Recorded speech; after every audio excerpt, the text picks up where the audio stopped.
Is a QB going to go pick number two?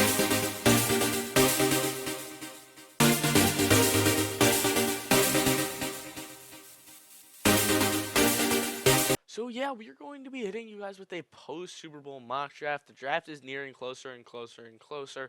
Every day, new stuff's coming out. There's been a lot of mock drafts all over the place. What's going to happen? Because there really isn't like a clear, concise one, two, three guys that are going to come off the board. Everything's changing, but yeah, we have a full draft order now with the Eagles picking last and the Titans picking first. So yeah, this will be the first official mock draft where I can actually have a feel for where things are going to kind of go. I think next week I'm gonna try to do a 2-round mock draft with trades, so that's probably gonna be a big video. It might take more time to push out, so you might see it later in the week next week. As I'm pretty busy for the rest of this week. So yeah, we're gonna get straight into this one with the Titans. And my pick, my opinion hasn't really changed. I think Cam Ward is the obvious pick here for the Titans. Like I've said in the past, the Will Levis situation hasn't really worked out, and the Titans really need a fresh start because they aren't really going anywhere if they keep Will Levis. And you could definitely build around him later in the draft. But yeah, I really do think Cam Ward is the best QB prospect in this draft. Balled out this year at Miami, Washington State 2 years ago, really set him up to get this good. And yeah, I just don't really think that there's as much hype around him as there is with Shador. I think he's a little bit more proven, and I think he's going to work out just well for the Titans.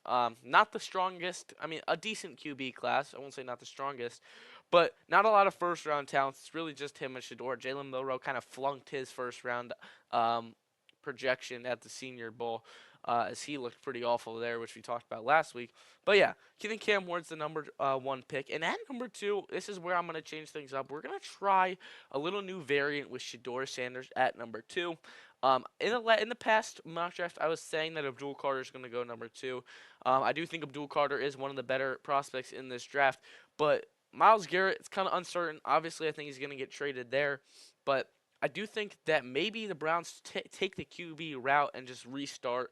They kind of had a point where they were cracking playoffs. Maybe we're going to look good.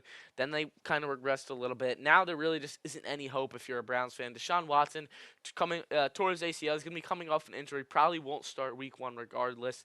Jameis Winston also won't be there next year either. And I don't really think you want Dorian Thompson-Robinson. Something probably needs to happen. And I think it's going to make the most sense as of right now that Shador goes to the Browns, as that is kind of depressing if you're a guy like Shador, but I think that makes the most sense. And at pick number three for the New York Giants, it'll be interesting to see how things go from here because obviously they're not going to take Abdul Carter. They don't need that. They have Brian Burns. The D line's pretty set, so I don't think they're taking Mason Graham. So by process of elimination, I think Travis Hunter is the best pick for them here. I think he's going to be a very good corner for them, and they're going to be able to upgrade at that position a lot. Him and Drew Phillips are going to be pretty young. The secondary is going to be getting younger as well. Tyler Nubin is the safety from Minnesota that they drafted last year.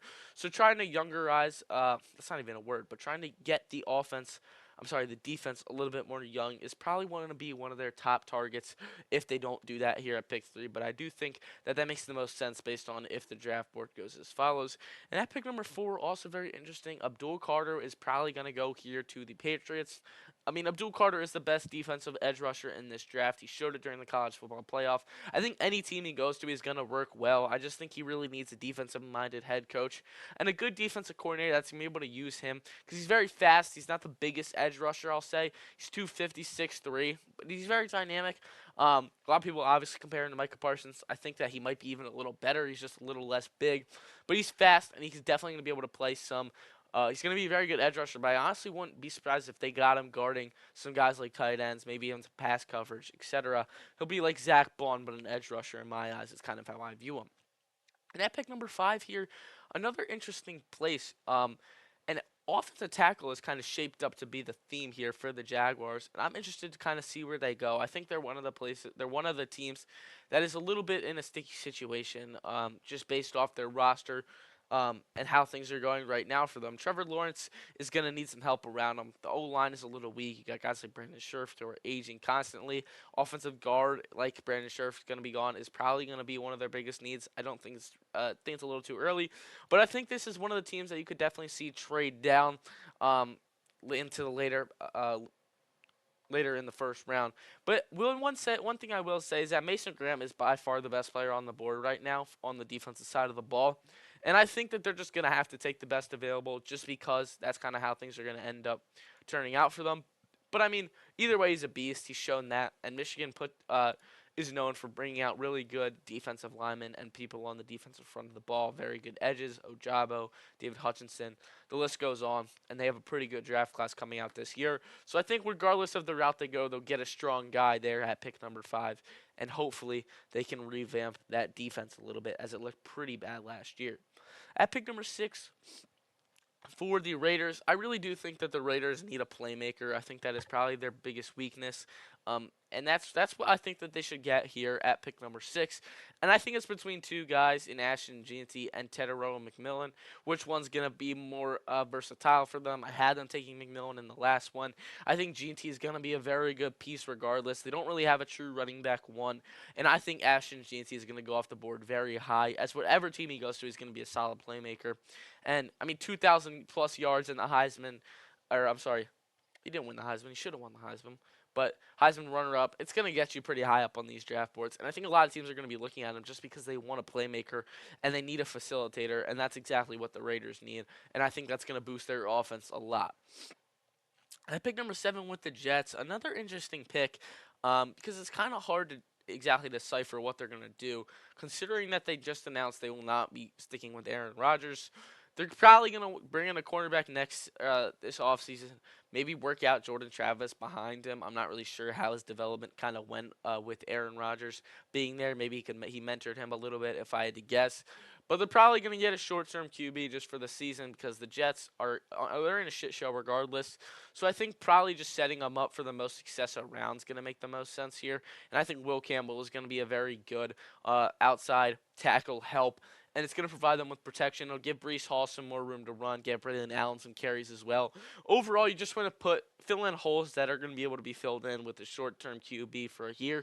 Maybe crack the playoffs with that roster. They definitely should be doing that. And then try to move on later once you kind of figure out who's going to be your QB, probably in 2 years. Hopefully, the team will be fully complete around him. And at pick number 8 here with the Panthers, again, they definitely want to target the defensive side of the ball. They really need to rebuild that up a little bit. They lost Brian Burns. They're in need of a nice young edge rusher here, and I think Micah Williams suits them just fine out of Georgia. Again, Georgia's known for producing very good defensive talents, and I think Micah Williams is just next in line, and he'll kind of fill that need of a young edge rusher that the Panthers have been needing. And hopefully, this is the year that the Panthers can kind of take the next step and figure out exactly what else they need other than edge rusher. And at pick number 9 here with the New Orleans Saints. Now, the Saints are another interesting team because they have a lot that they could need. The offense is pretty banged up. You have 2 decent playmakers in Chris Olave. Alvin Kamara is going to probably hit free agency. So, halfback is probably going to be the move in the later rounds as well. But at pick number 9, this actually I haven't really seen too much for a team like them, but I think Tetairoa McMillan is going to be their pick just because, one, he's the best playmaker on the board here. Chris Olave and Rashid Shaheed are probably going to – they're injury rattled. They need a young guy that's going to come in. Hopefully Derek Carr can work with him, and once Derek Carr moves on, he'll be able to learn from Derek Carr, and then a young rookie QB can come in, and then hopefully the Saints can kind of rebuild their glory under what they were under Drew Brees. I think Kellen Moore's a great offensive-minded head coach, and Tetairoa McMillan will be able to fit right in with the Saints offense and work day one. At pick number 10, the Chicago Bears, they have the 10th pick in the draft, even though they had a very, very bad record this year. And their team does not look promising whatsoever. I will say Caleb Williams should be a lot better with Ben Johnson. Decent supporting cast around him, but I think the main thing that they need here is protection. And it'll be interesting to kind of see what type of protection they give him, whether it's guard or tackle. They also need a center. Their whole O-line is probably their biggest need right now. I think defensive side of the ball, you could argue, is probably something they do need. But I think the offensive side of the ball is probably more important here. I think Tyler Booker is definitely an option from Alabama. He's good interior help, and he's a big guy, 352 pounds, 6'5". He can pretty much do everything. Or they could take a tackle on a guy like Kelvin Banks, or even maybe reach on a guy like Armin Membu, who is a little bit more hyped up right now. But I think the thing that'll make the most sense for them here is going to be Tyler Booker. He'll provide that interior help, hopefully give some room for the run game to kind of work under DeAndre Swift and company. But yeah, I do think that this is going to be the right move, as they definitely need to upgrade. And I think Will Campbell probably would be the pick if he doesn't go to 7 to the Jets. But yeah, I think this makes the most sense for them. At pick number 11 with the 49ers, another interesting team. Injury rattle, like we talked in the last video. But I think the best player on the board here is Will Johnson, and they're going to get a steal at pick number 11. Will Johnson might go way earlier than I anticipate, but I just think that they're going to need a corner, and I had them taking a guy like Siobhan Ravel. But I think Will Johnson is a little bit more proven, and I think that that'll make the most sense for them going into the offseason. And definitely they want to work with him. I think Robert Saleh, whatever defensive player they take, is going to develop into a nice young specimen. At pick number 12, we have the Dallas Cowboys now, and the Cowboys are another interesting team for me, just because I'm interested to see the route that they want to take. They have offensive-minded head coach and Brian Scottemeyer. They promoted a lot of guys inside the organization, so it's really about what are they gonna do. What are they going to do is kind of the main thing that we're going to assess here. I think a playmaker does want to make sense. I think Rico Dowdle was a decent running back, but I think in the later rounds you definitely want to try to develop a running back to be the next stud for them because they haven't really had that since Ezekiel Elliott. They've kind of jumped around. I also do think wide receiver could be the move. Luther Burden obviously didn't put together one of the best seasons, but he could definitely work along CD Lamb, or do they go to the defensive side of the ball? Defensive side of the ball is also something they need a lot. It's kind of hard to assess what exactly they will do here just because based on how this part of the draft went. It's a little shaky. It's a little shaky for sure. But I think one thing that sticks the most out to me is Trayvon Diggs was injured. Deron Bland was also a pretty decent corner. So a corner might not be the route here for them. So I don't really think we should target that side of the ball. And when I'm kind of just thinking about what they're going to need the most, I think they definitely need a playmaker. I don't think that they will take Luther Burden, though, just because they're more known. They're not really known to take drafting receivers other than CeeDee Lamb. Probably sign a veteran guy in the offseason. So right now, I think the best pick that's going to make the most sense for them starting day one, it's going to be the best player on the board, and it's going to be Nick Scourton, an edge rusher out of Texas A&M. Call me crazy, but I think him and Micah Parsons will work just well. I know DeMartin Overshown got hurt, but I think if you get a guy like Nick Scourton in there, maybe they move him over to defensive tackle just because he's so big. He's 280. So maybe they'll find a way to facilitate him, but I think that he will actually be a good pick for them going into this next season. And at pick number 13, Tyler Booker was rumored to go there for a lot of guys, but we're going to have Malachi Starks go. He's the best player on the board. And again, Georgia produces very good talent, but he's a very good defensive playmaker. He's excelled a lot, many interceptions in college, and he's provided good pass coverage for the Dolphins. Assuming Javon Holland doesn't come back, a safety probably makes the most sense for them because they don't really have the money for a lot of positions elsewhere. And they definitely need some help because with that roster that they have with that offense, they should definitely be helping a lot. If not, I think offensive guard or offensive tackle. Like Wyatt Millum is projected to go a lot higher now. He put together a very good pro days and some good Senior Bowl. But yeah, I think Malachi Starks is going to be the best pick there. And at pick 14, my pick is going to stay the same. It's going to be Tyler Warren. I'm not really going to give much of an explanation there. It just makes the most sense. He's the most complete ball catcher in this draft. He's very experienced. He's good pass blocking. And he was a 1,000-yard tight end receiver in college, which is not the most common thing. At pick number 15 with the Falcons, here we are going to take a guy that I've liked for a lot, Shemar Stewart. I know he's rated down on the screen, but he's 281, 6'5". You would think he's a big guy, but he's very explosive. If you watch some of his clip, by the way, Caddy's cut ups on Patreon. Go subscribe to them. It's only $1 a month, and you get a good amount of clips from everybody that you can go through. And Shemar Stewart's very quick. He's very explosive. He'll get to the quarterback fast, and he'll provide the energy that the Falcons need on the defensive side of the ball. Considering Grady Jarrett's getting old, they don't really have an answer at that position, and the depth is not really there as well. At pick 16 with the Cardinals, I'm really surprised about this pick here because I don't really know exactly what they address is going to be their main need. There's a lot of good players here on the board. This draft might go down as being one of the best in history. Just pure playmakers across the board. A great year of college football we had, and next year is going to be even better as well. But I think an edge rusher probably makes the most sense here. They haven't really had a strong guy, a dominant guy, I should say. It's been a little bit of everyone in the past, and I think James Pierce Jr. is very young. He's only 242, 17.5 sacks over 2 seasons, for Tennessee is very good, and I think he's going to be very good for the defensive sided coach Jonathan Gannon. Just any young guy is really going to be good on their defensive sided head coach. And at pick number 17 here, I've seen a lot of different places, like a lot of different options here, but I think Siobhan Revel, a corner, is their biggest need, and he's gonna fill a giant hole. I know he came off an injury this year, but I mean, if you watch his film from 2 years ago, he had one of the best seasons, and he, not to mention, playing for East Carolina. People are getting his name fast, and I think he's gonna be great. At pick number 18, an O lineman is going to be the move here for the Seattle Seahawks. Kelvin Banks is the best O lineman on the board, in my opinion. And I think he makes the most sense. He'll be an immediate impact for him.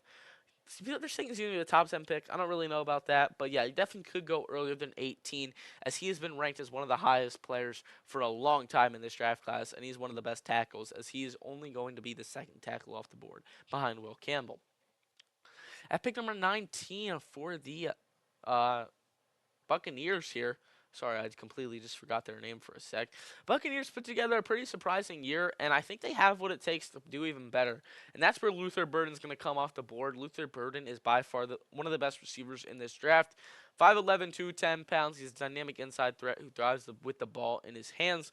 Baker Mayfield's a good quarterback. He's a very good passing quarterback, and he'll get the ball to him. I think he'll learn from Mike Evans and Chris Godwin's uncertainty. He is up for. I'm pretty sure he's up for free agency. Mike Evans is going to be gone soon. They're going to get their young stud in Luther Burden. At pick number 20, I had Luther Burden going here in the last mock draft. We have the Denver Broncos, another very surprising team. Interesting to see exactly what they do. But right now, I think Colston Loveland is going to make the most sense for them. He's the best tight end in this draft behind Tyler Warren. And he's been a solid guy through college. Obviously, he's probably going to be one of their main ball catchers this year with Bo Nix's development. I think that this guy could be perfect for them, and I'm really liking that pick. Because Sean Payton's going to really get Bo Nix up in these next 2 years, I'd say. Bo Nix is going to be a top 10 QB in no time, and Colston Loveland is going to develop a lot in that offensive scheme that McVay plays.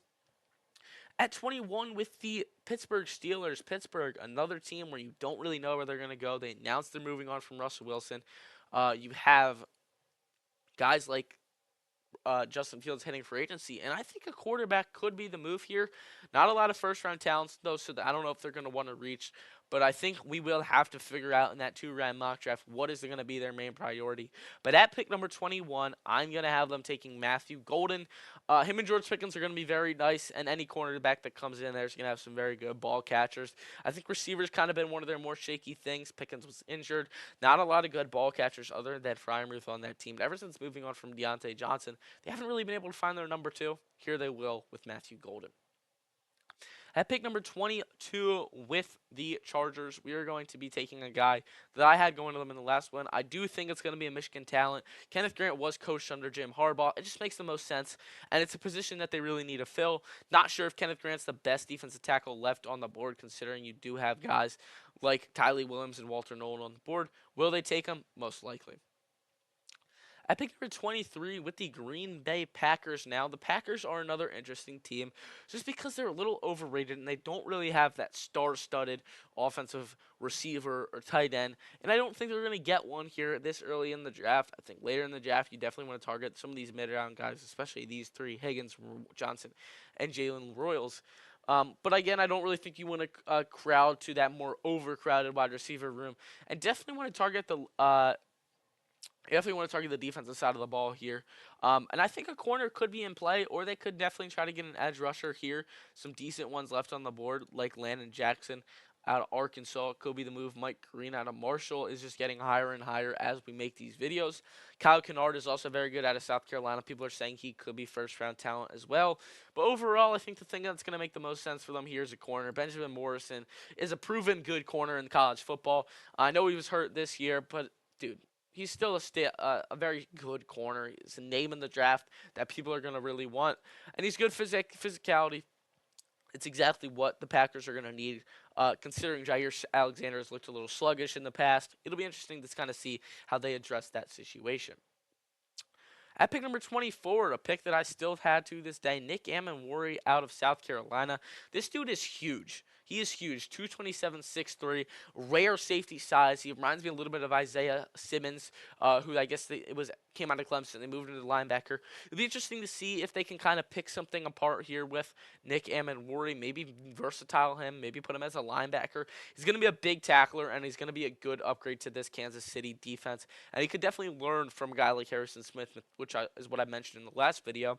But that's going to bring us right into pick number 25 with the Houston Texans. Now, the Texans, a little bit of a more disappointing year under C.J. Stroud in his sophomore year. And I think a big reason to that was one of the decision making because he didn't really have a lot of time, which is why I think an offensive tackle is going to make the most sense. Or an offensive guard. And I think offensive guard is kind of more important just considering you have guys on the outside like Laramie Tunsil. I think Wyatt Millum is on the rise extremely. And I think he's just going to keep rising as the draft goes on. I think he's first-round talent. Considering that there are not a lot of offensive guards, it's literally just him and Tyler Booker. If a team's in need of that, he could definitely come into play and be on a lot of teams' draft boards. At pick number 26 with the Los Angeles Rams. Now, I think the Rams are another interesting team just because you never really know what they're going to do. Sean McVay is a very good drafter, and I think it's been too long on this board that they're in need of a linebacker. They don't really have one. Bobby Wagner left them. Jared Verse is going to be a very good edge rusher. Jalen Walker, welcome to the Rams. I was really hoping that I could get him to fall to the Eagles, but I just think when you have guys like Sean McVay, he's very quick. It's more of a offensive-sided drafter. They took Verse last year and Brandon Fisk, but in years past, he's really targeted the offensive side of the ball. But I think Jalen Walker is going to be a stud, considering you have Fisk and Verse on one side. Then you have a very good pass coverage guy in Walker. 245, 6'2", under Kirby Smart. Any linebacker under any player out of Kirby Smart has been pretty successful in the NFL. That's going to be the common theme going into this draft because year in, year out, they have at least 4 to 5 talents that always come out and always rock it in the NFL year one. At pick number 27 with the Baltimore Ravens, another bone to pick about where they're going to go. But I think at offensive tackle makes the most sense. I think Cam Williams or Josh Simmons is going to be the move here. I'm going to go Josh Simmons at Ohio State just because I think he's a little bit more experienced. Well, that ACL maybe hurt him and make him fall into the second round potentially. But if they're in need of a tackle at this point in the draft, it's him. And that's going to make the most sense. At pick number 28 is the Lions coming off a very disappointing end of the season. Mike Green's going to be the move here. Adam Marshall, I've had him going in pretty much all 3 of my mock drafts that I've done, and I think he makes the most sense. He's very versatile, and he's very young, and he's a good guy that's going to come out kind of in the dusk. Nobody really knew about him until the Senior Bowl, where he had a very good year, and he boosted his draft stock a lot. He's from Virginia prior to last year. I think he's going to be a great pick, and him and Aiden Hutchinson could be dirty for years to come. At number 29, with the Washington Commanders, another team that had a very successful year, and I think you kind of just need Jalen Daniels to get some better protection, and I think Armin Membu out of Missouri is going to make the most sense. Membu's been pretty good, rose a lot. He rose a lot throughout the Senior Bowl as well. But he thrived against top-tier pass rushers in the SEC. I forget where the clip was, but dude, he bullied Princely Umanly and Eddie bullied Landon Jackson in 2 matchups that I watched. But yeah, he's a very good guy, and he's big, and he's out of the dust. Nobody really thought about him. But yeah, he's rising in the draft rankings a lot, which is something we're probably going to see a lot leading up to the draft. At pick number 30 with the Buffalo Bills.